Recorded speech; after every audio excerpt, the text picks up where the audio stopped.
and Ukraine, we are learning that there's been fresh escalation.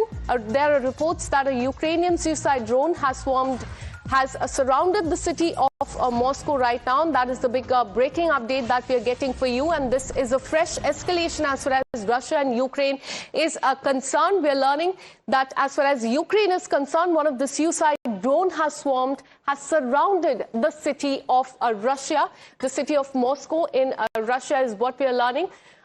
We will try and bring in our reporters to learn about what is happening as far as Russia and Ukraine is concerned. For more on this, let me once again bring in my colleague Srinjoy. Srinjoy, we're learning that a Ukrainian suicide drone has surrounded the city of Moscow, and this is, in fact, an escalation of sorts as far as Ukraine and Russia is concerned. Take us through the latest.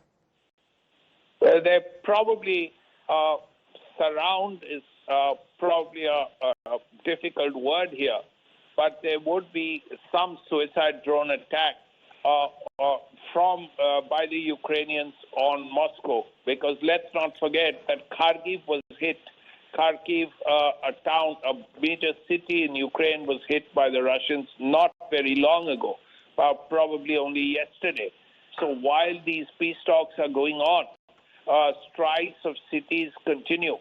So if there are attacks by kamikaze drones on Russian cities, then it's clearly tit for tat. This is a sort of fog of war situation. The Ukrainians have said that the Russians have attacked their cities, and now we are hearing Russians talking about Ukrainian attacks on Russian cities.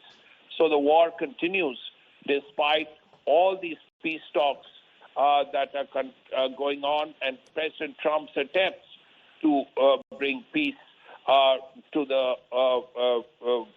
in Ukraine.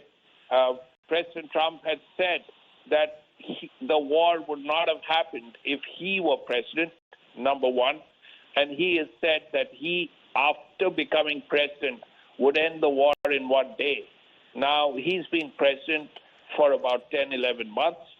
He has tried to bring the war to an end, but so far, as you can see, Ukrainian attacks on Russian cities, Russian attacks on Ukrainian cities, the war continues.